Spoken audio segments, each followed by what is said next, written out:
Euroconexión.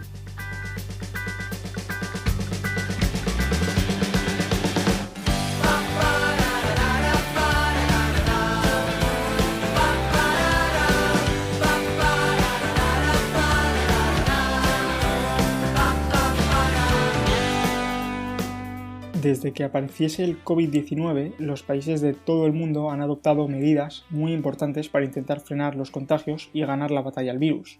Francia, Alemania, España, Bélgica, Italia son muchos los países miembros de la Unión Europea que han tenido que tomar decisiones que afectan tanto en lo social como en lo económico. Hoy hablamos con Ana Dulska, investigadora en el Instituto Cultura y Sociedad ICS de la Universidad de Navarra, para charlar sobre los problemas que ha causado esta pandemia y las soluciones que pueda haber. Hola Ana. Hola Diego. ¿Cómo ha afectado esta crisis del coronavirus a la Unión Europea? La ha afectado en dos sentidos. Por un lado, ha afectado a todos los países miembros, casi por igual, aunque debido a las diferentes reacciones que han tomado los gobiernos, los resultados a medio y largo plazo no están siendo iguales. Eso por un lado. Por el otro, la Unión Europea es una organización internacional y como tal, los Estados miembros esperaban quizás una actitud más activa por parte de la Unión. Y aquí, pues no ha sido de todo así. ¿Cómo está respondiendo la Unión Europea ante esta crisis? Pues ahora mismo se están contemplando medidas para solventar la crisis económica que se está avecinando mediante la primera idea fueron los llamados coronabonos, pero ante el desacuerdo que provocaron entre el sur de Europa, que es la que los pedía, y el norte, que estaba bastante reticente, se está buscando una solución alternativa, pero las decisiones estratégicas todavía están por definir. Las ayudas van a ser bien préstamos que habrá que devolver o no. También aquí la Unión sí que aprobó dos decisiones con bastante diligencia. Es el tema de las ayudas públicas a las empresas para permitir que mantuvieran la liquidez. Y aquí sí que se aprobó dichas ayudas que en condiciones normales serían consideradas ayudas prohibidas. ¿Y qué debilidades ante esta crisis han podido ver o han sido notables en la Unión Europea como proyecto común?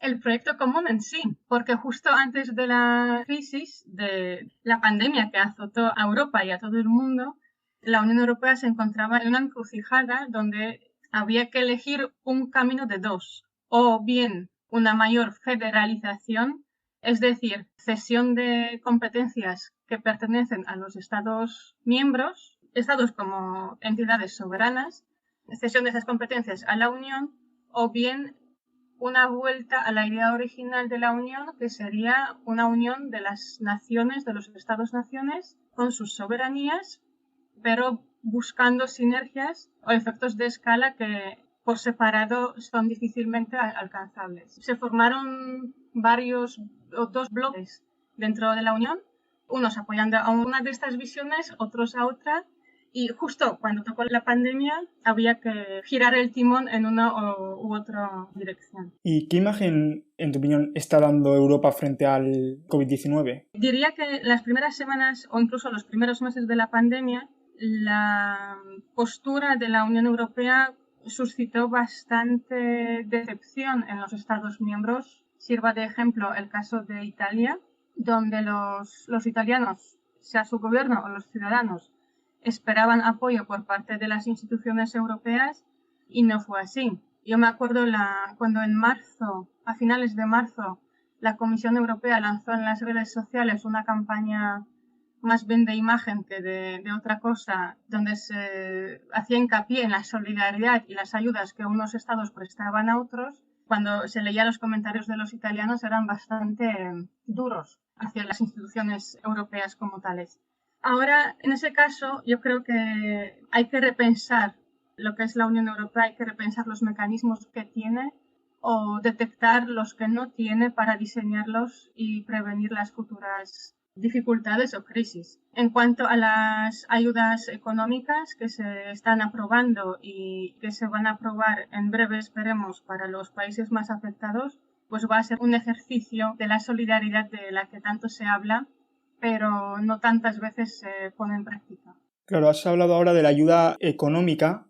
¿Cómo cree que puede ser tanto el impacto económico como la recuperación económica por parte de la Unión Europea? ¿Cómo puede producirse? Bueno, Europa se dirigía hacia una crisis económica, eso se veía incluso antes de la pandemia. La cuestión era cuándo se iba a producir la recesión. Hace poco la Comisión Europea ha sacado previsiones de la bajada del PIB de los países miembros, de los Estados miembros, y bueno, esas previsiones no son muy alentadoras para sobre todo el sur de Europa, donde se prevé que el PIB este año va a bajar más o menos un 9 o un 10%. Las previsiones son bastante más positivas, bueno, dentro de lo que cabe, para la Europa central y del norte, donde se prevé que esa caída va a ser de un entorno a un 5 o un 6%. Eso, aparte de la gestión de la crisis que se ha llevado por parte de los propios gobiernos, también es un resultado de la situación económica previa a la pandemia. En qué momento esa crisis de coronavirus ha, entre comillas, pillado las diferentes economías. Y en caso de, por ejemplo, de España, de Italia, de Francia, pues el nivel de déficit y de deuda pública son tales que la recuperación va a tardar mucho más que en otros países. Se prevé que, según las últimas previsiones, el año que viene, en el 2021, el PIB va a crecer un 7% en el caso de España, por ejemplo. No respecto a lo que tenemos este año, sino ya después de haber bajado un 9%. Hace unos días oí otra previsión según la cual no se va a recuperar el nivel de la economía hasta el año 2030, lo cual, bueno, pone en cuestión muchos de los proyectos que se tenía en mente.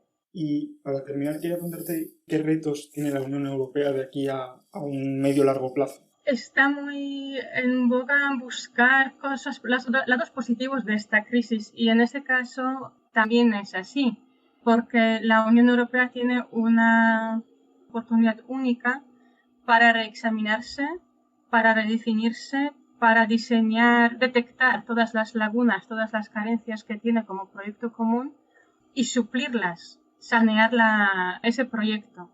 Y eso no debería ser tanto impuesto por las instituciones centrales de la Unión Europea, sino más bien mediante un diálogo entre los Estados miembros en un foro común. Y yo creo que a todos los países miembros les interesa que ese proyecto salga adelante, que se fortalezca, pero que Europa sea fuerte con la fuerza de sus Estados miembros, y estos que sean fuertes con la fuerza de sus ciudadanos, de sus instituciones y de sus gobiernos como representantes de los ciudadanos. Muchas gracias, Ana Dulska, investigadora en el Instituto Cultura y Sociedad de la Universidad de Navarra. Muchas gracias a ti. Sin duda es una situación muy complicada donde los países de la Unión Europea tendrán que demostrar estar a la altura de las circunstancias. Euroconexión, un proyecto de la Asociación de Radios Universitarias de España y el Parlamento Europeo, hoy desde Radio Universidad de Navarra.